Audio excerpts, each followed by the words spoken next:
Lord and saviour Jesus Christ. అందరితో పాటు నేను కూడా పార్టిసిపేట్ చేద్దాం అనుకున్నాను.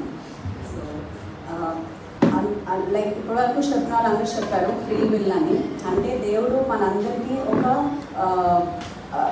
ఒక ఫ్రీడమ్ అనేది ఇచ్చారనమాట. ఇప్పుడు ఎప్పుడైతే ఆదాము అవ్వ సృష్టించబడ్డారో దేవుడు వాళ్ళకి ఆ ఫ్రీడమ్ ఇచ్చారు. కానీ మన అందరం మర్చిపోయే విషయం ఏంటి అని అంటే, ఆ ఫ్రీడమ్ ఇచ్చినప్పుడు ఆదాము అవ్వని సృష్టించిన ఎన్ని రోజులకి వాళ్ళ పండు తిన్నారో మనకు తెలియదు, ఎన్ని రోజులు వాళ్ళు ఎంజాయ్ చేయగలిగారో తెలియదు. కానీ ఆ ఫ్రీడమ్ ఇచ్చిన దాని అది కోల్పోయాం మనం అప్పుడే. అవ్వ ద్వారానే we lost it. So freedom was given, but the consequences of misusing that freedom was ఇవ్వడము పోవడము ఒకటేసారి ఆదికాండంలోనే జరిగిపోయింది. సో తర్వాత వచ్చేదంతా ఆ పోగొట్టుకున్నది మళ్ళీ మనం ఎలా తిరిగి రాబట్టుకోవాలన్న దాని మీదనే ఉంది. So the free will is given and lost in Genesis itself. In the process Yesu ప్రభు రావడము, పరిశుద్ధాత్మ మనం అందరం ఉండేది. హౌ వీఆర్ ఆ ఫ్రీ విల్ని మళ్ళీ మనం ఎలాగ పొందుకోవాలి దేవుడి దగ్గర నుంచి అన్న దాంట్లోనే మనం అందరం ఉన్నాం. నేను అంటే లైక్ మనకి ఇచ్చిన టాపిక్నే I have taken is free will a boon or bane అని. So free will is a boon and a bane. It is a boon when we believe in God. అంటే దేవుడు మనకి ఇచ్చిన స్వేచ్ఛని మనము నమ్మాలి. దేవుడు ఆ స్వేచ్ఛను మనకి ఎందుకు ఇచ్చాడో మనం నమ్మాలి. ఆ స్వేచ్ఛ ద్వారా మనం పాపంలో పడకుండా దేవుడు మనల్ని బయటకు తీసుకొస్తాడో అని మనం నమ్మాలి. అంటే ఏ పాపం చేసినా కానీ నేను బాగానే ఉంటాను అని మనం అనుకుని చేస్తే, బైబిల్లో ఒక వాక్యం ఉంటుంది, you are accountable for every action.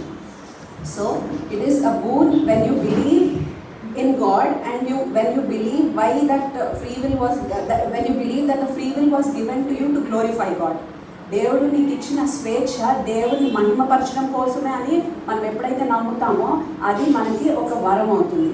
And boon BOON కదా. So B is for believe, when a free will is a blessing to us, when it is a boon to us అంటే మనము when we obey God. ఎప్పుడైతే దేవుడిని మనము మన పూర్ణ హృదయంతో పూర్ణాత్మతో మనం ఆయన వెంబడించి ఆయనకి మనం లోబడతామో అప్పుడు ఆ ఫ్రీ విల్ అనేది మనకి. దానియేలుకి ఫ్రీ విల్ ఇవ్వబడింది, బట్ దానియేలు డిడ్ంట్ చూస్. ఎస్తేర్కి కూడా ఫ్రీ విల్ ఇవ్వబడింది, but Esther also didn't choose that. I'm sorry, I'm not taking all the versus, but I'm just telling. అందరికీ తెలిసిన స్టోరీ. యేసు ప్రభు కూడా ఫ్రీ విల్ ఇవ్వబడింది. సాతాను యేసు ప్రభు శోధించబడినప్పుడు మత్తయి 4లో ఆయన నా పర్వతం దగ్గర తీసుకెళ్ళి ఇదంతా నీకు ఇచ్చేస్తాను అంటే ఆ శోధనని యేసు ప్రభు సహించాడు. So Jesus was the only person who could sustain that free. అంటే ఎటువంటి పాపంలో పడకుండా బయటకు వచ్చినాడు యేసు ప్రభు ఒక్కడే. సో మనకి మార్గదర్శి, మనకి అంటే ఒక ఎగ్జాంపుల్ జీసస్ క్రైస్టే. సో ఆ free all the riches will be given to you, all the things will be added to you, will be made the king అంటే అది అన్ని శోధనలు తట్టుకున్నాడు. అప్పుడు ఏం జరిగింది, లాస్ట్లో దేవదూతలు వచ్చి ఆయనకి పరిచయం చేశారు. So free will B when angels themselves come and they will do మనకి కోసం పరిచయం చేస్తారు. అది మనం దేవుడిని ఎప్పుడైతే ఒబే చేస్తామో free will be a boon. And next is when you oblige. Oblige అంటే ద మీనింగ్ ఏంటంటే మనము we are legally and morally bound when you oblige to God's word. And ఆ దేవుడు మనకి కొన్ని ఆజ్ఞలు ఇచ్చారు. All promises in the Bible are conditional, no promises free. నీకు ఒకటి అంటే దేవుడు నీకు ఒక వాగ్దానం చేశాడంటే నువ్వు ఒక పని చేస్తేనే దేవుడు నీకు ఆ వాగ్దానం ఇస్తాడు. నువ్వు ఆ పని చేయకుండా నీకు ఆ వాగ్దానం దొరకదు. So all promises in Bible are conditional. Each and every promise is conditional. So when you oblige to that God's word, free will is a boon to us. And second thing is nullify. N is for nullify. Nullify అంటే మనల్ని మనం ఎప్పుడైతే తగ్గించుకుని దేవా నేను కాదు, నాలో ఉన్న నువ్వే మొత్తం అంతా ఇది చేస్తావు అంటే, even though you have given me that free will, God I choose you to guide me. అంటే ఇప్పుడు నా కోసం నాకు ఒక 12 దారులు ఉంటే, దేవా నేను ఏ దారిలో వెళ్ళాలనుకుంటున్నానో ఆ ద్వారం తప్ప నా కోసం అన్నీ నువ్వు మూసే అంటే I'm completely submitting and surrendering to God. When I nullify myself, when I nullify my thoughts, that is when that free will be a boon to me. And inkoti it is a bane. When the free will is a bane అంటే ఎప్పుడైతే మనము boast చేస్తామో అంటే మనం గొప్పలకి పోతామో, హెచ్చులకు పోతామో, ఎత్తులకి వెళ్తామో అప్పుడు ఆ free will అనేది మనకి ఒక శాపం లాంటిది. అది Proverbs 11:2-18లో ఉంది. Proud and boastful people will be shamed, but wisdom stays with those who are modest and humble. ఎప్పుడైతే నిన్ను నువ్వు తగ్గించుకుంటావో, నిన్ను నువ్వు హెచ్చించుకోవో, నువ్వు ఎప్పుడైతే తగ్గించుకుంటావో అప్పుడే నువ్వు హెచ్చించబడతావు. that is also a condition. When will you be glorified? When you humble yourselves only will you be. So నన్ను నేను ఎప్పుడైతే తగ్గించుకుని నన్ను నేను boast చేసుకోనో, then free will not be a bane but it will be a boon. అండ్ మనము పాపం చేయడం అవాయిడ్ చేయాలి. అంటే ఫ్రీ విల్లో you can choose to do good or bad, but when you avoid bad, free will not be a bane. And second thing is, మనం ఎప్పుడైతే దేవుని వాక్యముని దాటి, అంటే దాన్ని తప్పించుకొని, when we neglect God's word and go in our own way, అంటే దేవుడి వాక్యం ఒకటి చెప్తుంది, మనం అది వినకుండా మన ఇష్టం వచ్చిన దారిలో నెగ్లెక్ట్ చేస్తే మాత్రం definitely free will is a bane to you. When you avoid God, free will is a pain. When you boast about yourself, free will is pain. ఇంకోటి లాస్ట్ ఈ అంటే ఎంబారస్ క్రైస్ట్. అంటే ఒక క్రిస్టియన్గా వెన్ యువర్ నీ actions ఎప్పుడైతే దేవుణ్ణి తక్కువ చేసేలా ఉన్నా, అంటే దేవుని ఎంబారస్ చేసేలా ఉన్నాయో, అప్పుడు free will is a bane to you. So as a Christian, always you hold that responsibility on your shoulders that you should be a model.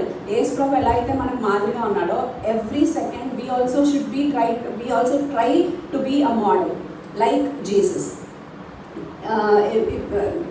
ఇప్పుడు ఫ్రీ విల్ని మనం ఇది చేస్తాం, గాడ్స్ పర్సెప్షన్ అండ్ హ్యూమన్ ఇది ఏదైతుందో, దేవుడు అసలు మనిషిని దేవుడు సృష్టించడానికి కారణం ఏంటి? మనుషులు దేవుడు సృష్టించడానికి కారణం కేవలం ఆయనని మహిమపరచడానికి మాత్రమే. So from our every breath, from our every action, we are made to be born only to glorify God. In everything of ours, we are only to glorify God. So everyone is ultimately accountable to God. So మనలో ప్రతి ఒక్కరు కూడా దేవునికి జవాబుదారీగా ఉన్నాం. అంటే నేను మహిమపరచడానికి కదా నేను భూమి మీద పంపించాను, నువ్వు ఏ విధంగా నన్ను మహిమపరచాలని దేవుడు that is God's perception. God's perception is to glorify himself. నేను నా మహిమను ఇతరులకు ఇచ్చేవాడని కాను అని దేవుడు చెప్తున్నాడు. సో ఆయన మహిమను మనం ఎలా మహిమపరుస్తున్నాం, ఎలా ఆయన మహిమను మనం కాపాడుతూ ముందుకు తీసుకెళ్తున్నాం అన్నది is the best thing. And ultimately as Christians and all, free విల్ని మనం బోన్గా చేసుకుంటామా పెయిన్గా చేసుకుంటామని డిసైడ్. లాస్ట్ మన టెస్ట్ మనీ ఏదైతే ఉండాలో, 2 తిమోతి 4:7లో పౌలు ఏదైతే చెప్పాడో, మనిషి పోరాడుతుంది, నా పరుగు కడముట్టించుకుని నా విశ్వాసం కాపాడుకుని. అల్టిమేట్గా ఎప్పుడైతే దేవుడి దగ్గర మనం ఉంటామో, దేవా నేను మనిషి పోరాడాను, నా పరుగు కడముట్టించాను, నా విశ్వాసం, అప్పుడు నీకు నీతి కిరీటము దేవుడు ఇస్తాడని బైబిల్ వాక్యం చెప్తున్నాయి. ఇంకోటి మనకి అందరికీ మనము ఇది చేయాల్సింది ఏంటి అని అంటే, మనకి ఆ పారబుల్స్ అవన్నీ మనకు తెలుసు. ఆ పారబుల్స్లో దేవుడు మనకి ఇది చెప్తూ ఉన్నాడు ఏంటి అని అంటే, తలాంతులు. దేవుడు మన అందరికీ ఏదో ఒక తలాంతులు ఇచ్చాడు. 10 తలాంతులు ఇచ్చినవాడు 10ని 10 చేశాడు. 5 తలాంతులు ఇచ్చినవాడు 5ని 10 చేశాడు. సో ఒక్క తలాన్ని ఇచ్చినవాడు వెళ్ళి కాపాడినప్పుడు వాడిని దేవుడు God said you are unworthy of my this thing. So free will is like a తలాంతు to us. When you nurture that free will in God will bless you double this thing. But when you ఆ free విల్ని నువ్వు ఎప్పుడైతే తప్పుదారి పట్టించి ఇది చేసావో, ఒక్క తలాంతు తీసుకున్న వాళ్ళలాగా దేవుడు నిన్ను ఇది చేస్తాడు. దేవుడు ఆ వాక్యం చెప్తున్నాడు ఏది, మత్తయి 25:23లో, బడా నమ్మకమైన మనిషి దాసుడా.